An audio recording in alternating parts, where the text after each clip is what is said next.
بسم اللہ الرحمن الرحیم۔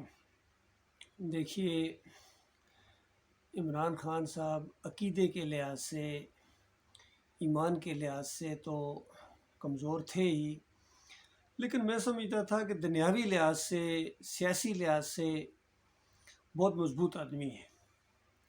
لیکن آج انہوں نے ثابت کر دیا کہ وہ سیاسی لحاظ سے بھی بہت کمزور ثابت ہوئے ہیں۔ پہلے یہ ان کا لیٹسٹ کلپ سنیے، پھر اس کے بعد اس کے اوپر میں انشاءاللہ تبصرہ کروں گا۔ سن لیں پاکستانیوں، جتنا ہم ٹیکس میں پیسہ اکٹھا کرتے ہیں سارا قرضوں کے اوپر سود پہ چلا جاتا ہے۔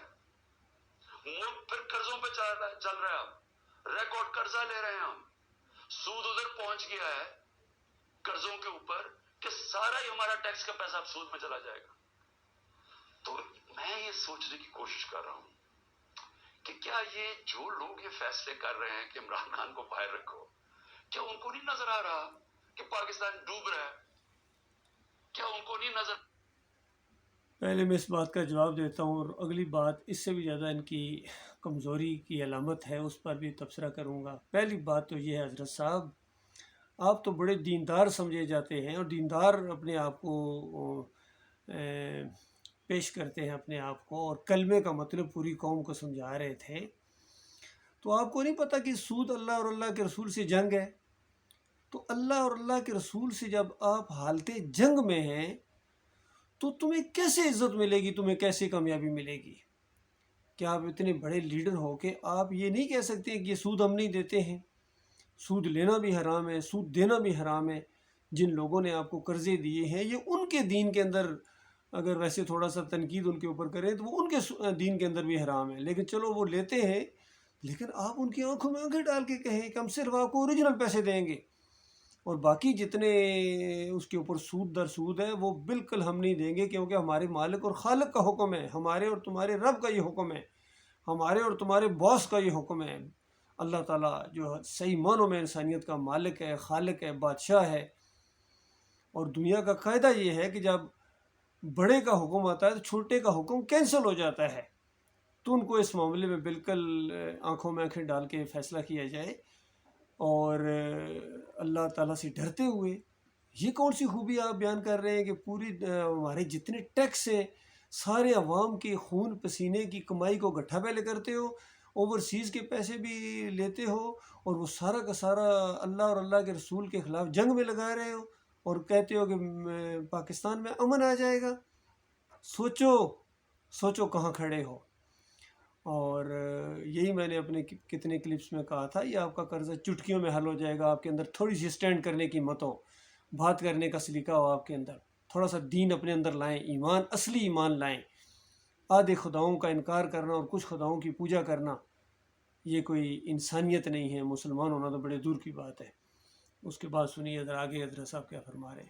ان کے پاس روڈ میپ کوئی نہیں ہے۔ میں آج میں کمیٹی بنانے کے لیے تیار ہوں، ایک مذاکراتی کمیٹی، کسی سے بھی، وہ جو بھی اس وقت طاقتور لوگ ہیں، میں ان سے جا کے وہ بات کریں، وہ دو چیزیں کر لیں، کیونکہ اور تو ابھی مجھے تو سمجھ نہیں آ رہی۔ ہم نے بڑی کوشش کی بات کرنے کی، سمجھ نہیں آ رہی، سمجھ آئے گی۔ عجیب باتیں کرتے تھے کہ جی ہم تو اکتوبر میں الیکشن کروائیں گے۔ کیوں جی اکتوبر میں الیکشن کروائیں گے؟ بولے نا، وہ اس لیے کروائیں گے کہ یہ انہوں نے کرنا تھا ہمارے ساتھ، جب کرش ہو جائے گی تحریک انصاف تو تب الیکشن کروائیں گے، اور ان کے پاس کوئی جواب ہی نہیں تھا۔ میں یہ کمیٹی بناتا ہوں، میں دو چیزیں کہتا ہوں، دو چیزیں کرتے ہیں۔ اگر اس کمیٹی کو یہ بیٹھ کے کہہ دیں کہ جی عمران خان کے بغیر پاکستان بہتر ہو جائے گا اور آپ کے پاس کوئی سلوشن ہے، میں پھر سے کہتا ہوں کہ اس ملک کی خاطر میں چھوڑ دیتا ہوں، میں پیچھے ہٹ جاتا ہوں۔ اگر آپ یہ کمیٹی، لو جی، ملک کی خاطر میں چھوڑ دیتا ہوں، تو ملک کی خاطر آگے کیوں بڑے تھے؟ لیڈر کہے کہ میں چھوڑ دیتا ہوں، اور کمیٹی ایک بنا لو، کمیٹی کن لوگوں کی ہوگی، اور کیوں آپ اس کمیٹی کے پابند ہوں گے؟ آپ تو لیڈر تھے، لیڈر کو تو دوسروں کو تسلی دینا چاہیے، لیڈر کو تو حوصلہ نہیں ہارنا چاہیے، لیڈر تو بہت بڑے حوصلے والا ہوتا ہے۔ اور آپ نبی علیہ السلام کی مثالیں دیتے تھے، اور مدینہ ریاست کی مثالیں دیتے تھے۔ اب پتہ چلا مدینہ ریاست کیسے بنی ہے، جب لوگوں کو انگاروں کے اوپر لٹایا جاتا تھا، آپ جیل کے اندر پانی کو رو رہے ہیں کہ پانی نہیں دیا گیا ہے، کھانا نہیں دیا گیا ہے، جیل کے اندر وہ سہولتیں نہیں ہوتی ہیں، پھر کیوں آپ کہتے رہے ہیں کہ قربانیاں دینی پڑتی ہیں آزادی حاصل کرنے کے لیے، قربانیاں دینی پڑتی ہیں؟ اور جب قربانیاں دینے کا وقت آیا تو آپ کی ساری اوپر والی لیڈرشپ بالکل ان کے غبارے سے ہوا نکل گئی. وہ آپ کی شیریں اور آپ کا اسد عمر بھی پیچھے ہٹ گیا، چودھری صاحب بھی پیچھے ہٹ گئے، وہ جو فواد چودھری تھے، اور کتنے دوسرے ہیں جو اب پیچھے ہٹتے جا رہے ہیں. یہ ٹیم آپ نے تیار کی تھی کیونکہ آپ خود کمزور ہیں، آپ نے کمزوری دکھائی ہے یہاں آ کے، اور ذرا سا پریشر پڑا ہے آپ کے اوپر اور آپ نے اپنے آپ کو، میں پیچھے ہٹتا ہوں.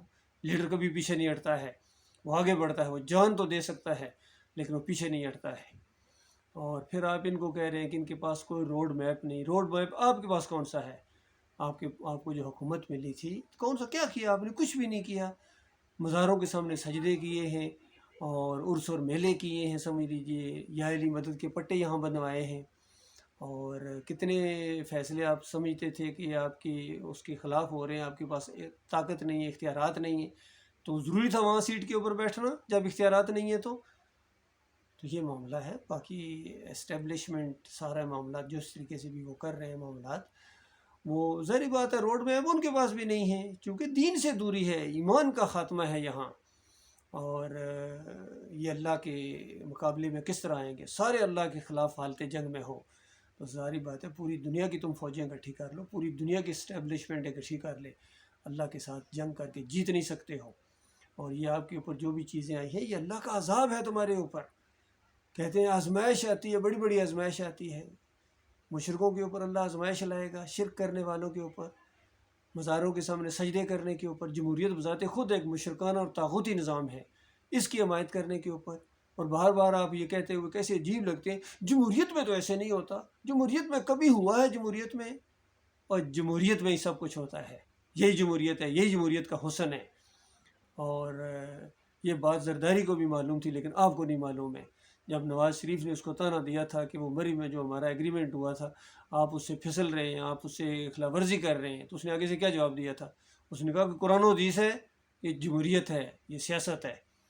تو اس کے اندر تو یہ سب کچھ ہوتا ہے. جمہوریت میں تو یہ ہوتا ہے سب کچھ. قتل و غارت ہوتی ہے، الزامات ہوتے ہیں، اور لڑائیاں ہوتی ہیں، نفرتیں ہوتی ہیں. اور یہ اس کے بعد یہ سارے گند کو اکٹھا کرنے کے بعد آپ سمجھتے ہیں کہ مدینہ ریاست بنا دیں گے. یہی آپ کا جرم ہے کہ نہ آپ دین کے نہ دنیا کے، اور آپ نے دین کی آڑ لیا ہے. لا الہ الا اللہ، کہاں گیا آپ کا لا الہ الا اللہ؟ ختم ہو گیا آپ کا لا الہ الا اللہ. ویسے بھی ختم تھا ہمارے نزدیک تو، لیکن آپ کے اپنے نزدیک بھی وہ ختم ہو گیا ہے. لہٰذا آپ کی پارٹی، آپ خود ختم ہے، ذہنی طور پر ختم ہے. یہ اور بات کہ آپ نیچے لگ کے کوئی تھوڑے بہت بوٹ پالش کر کے اگر آپ کو کچھ نہ کچھ معاملہ انسینٹیوز مل جائیں وہ علیحدہ بات ہے، لیکن وہ ایک لیڈر کے اندر جو معاملات ہوتے ہیں، مسلم لیڈر کے اندر، اس کا شائبہ تک نہیں ہے آپ کے اندر. بالکل آپ ایک کمزور آدمی ثابت ہوئے. لہٰذا اب میری بات مانو، چونکہ اب ٹوٹ گئے ہیں. میں تو پہلے سے آپ کو کہہ رہا تھا، 2014 میں نے ایک بک لکھی تھی، اس کے اندر پورا چیپٹر آپ کے لیے لکھا تھا، اور وہ کتاب آپ کے ہاتھ میں پکڑائی گئی ہے، مجھے پتہ چلا ہے. جس بندے کو میں نے دی تھی اس نے آپ کے ہاتھ میں پکڑائی ہے، لیکن آپ نے پڑھ نہیں، اس کو گوارا نہیں کیا. اگر آپ اس کو پڑھ لیتے آج آپ کو یہ دن نہ دیکھنے پڑتے. ابھی بھی میں کہتا ہوں اگر آپ جمہوریت کی بجائے ایمان کی بازی کھیلیں، آخرت کی بازی کھیلیں، اور نبی علیہ السلام کا طریقہ اختیار کریں، نبی علیہ السلام کا طریقہ عملی طور پر اختیار کریں. ذرا غور کریں، مکہ کے اندر کیا وہ الیکشن لڑنے کے لیے کھڑے ہوئے تھے؟ ایک طرف ابو جہل کھڑا ہوا تھا، ایک طرف اتبا شیبہ، اور ایک طرف نبی علیہ السلام کھڑے ہوئے تھے. کیسا ہوا تھا؟ الہکم الہ واحد کی دعوت دی گئی تھی کہ لوگوں تمہارا الہ، تمہارا معبود ایک معبود ہے، اس کے علاوہ تمہارا کوئی اور معبود نہیں. اس پر ماریں پڑی تھیں، اس پر گھسیٹا جاتا تھا. بلال رضی اللہ تعالیٰ عنہ کو احد احد کہتے تھے، اکیلا ہے، اکیلا ہے، اکیلا مالک ہے، اکیلا داتا ہے، اکیلا دستگیر ہے، کوئی اور نہیں ہے جھکنے کے لائق، کوئی اور نہیں ہے پکار کے لائق، کوئی اور نہیں ہے نظر نیاز کے لائق، کوئی اور نہیں ہے واسطے وسیلے کے لائق، کوئی اور نہیں ہے رکوع اور سجدے کے لائق، کوئی اور نہیں ہے جس کا قانون مانا جائے. ایک ذات ہے جس کے سامنے سرنڈر ہونا ہے ہم نے. مانو گے اپنا بھلا کرو گے، نہیں مانو گے یا میری جان جائے گی یا یہ دین غلبہ پکڑے گا. ایک ہاتھ پر سورج رکھ دو، ایک ہاتھ پر چاند رکھ دو، تب بھی میرے سے یہ امید نہ رکھنا کہ میں تمہارے ساتھ کوئی کمپرومائز، کوئی لین دین کا معاملہ کروں گا یا میں پیچھے ہٹ جاؤں گا. سوال ہی پیدا نہیں ہوتا ہے. اب پتہ چلا اسلام میں اور جمہوریت میں کیا فرق ہے. ابھی بھی یقین کیجئے اگر آپ تھوڑا سا غور کریں میری باتوں کے اوپر، میرا چینل دیکھیں، ایمان خالص کے گرد یہ ساری چیزیں گھومتی ہیں. میں کوئی مولوی نہیں ہوں، میں کوئی پیر نہیں ہوں، نہ ہی میں سیاسی لیڈر ہوں۔ الحمدللہ میں بھی آرمی افسر ہوں، آپ کو مشورہ دے رہا ہوں، اپنے فوجی بھائیوں کو بھی 7 پنجاب ریجمنٹ سے میرا تعلق ہے، اور 70th PM میں لانگ کورس میں پاس آؤٹ ہوا ہوں، اور 23232 میرا PA نمبر ہے۔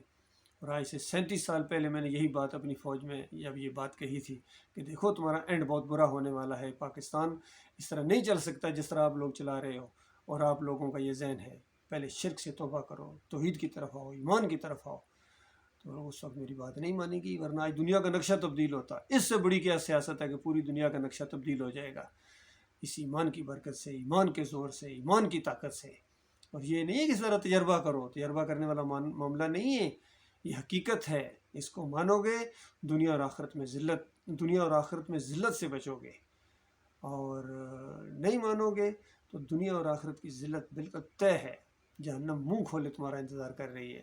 اور ابھی تو یہ اس جیل سے گھبرا کہ وہ جو جیل جو جہنم کی جیل ہے، اس کے اندر جب جانے کے بعد خون اور پیپ کی وادیوں کے اندر جب گھسیٹا جائے گا، اس کا کیا احتجاج کرو گے کہ نہیں ایسا نہیں ہوتا جمہوریت میں؟ جمہوریت میں تو ہوتا ہے ایسا، بریلویت میں بھی ایسے ہوتا ہے، دیوبندیت میں بھی ایسا ہوتا ہے، یہودیت میں بھی ایسا ہوتا ہے، عیسائیت میں بھی ایسا ہوتا ہے، قادیانیت میں بھی ایسا ہوتا ہے۔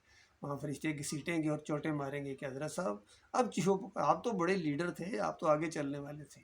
وہاں ووٹر بھی پیچھے ہی ہوں گے اور لیڈر بھی وہیں ہوں گے سارے، کیونکہ ایمان عقیدے کی کوئی بات نہیں کرتے۔ 75 سال ہو گئے ہیں لا الہ الا اللہ محمد رسول اللہ کے ساتھ، وہ مذاق ہو رہا ہے اس ملک کے اندر اور پوری دنیا کے اندر جو مسلمانوں کی درگت بنی ہوئی ہے، یہ اس وجہ سے ہے کہ اللہ کے عذاب کے کوڑے تمہارے اوپر برس رہے ہیں۔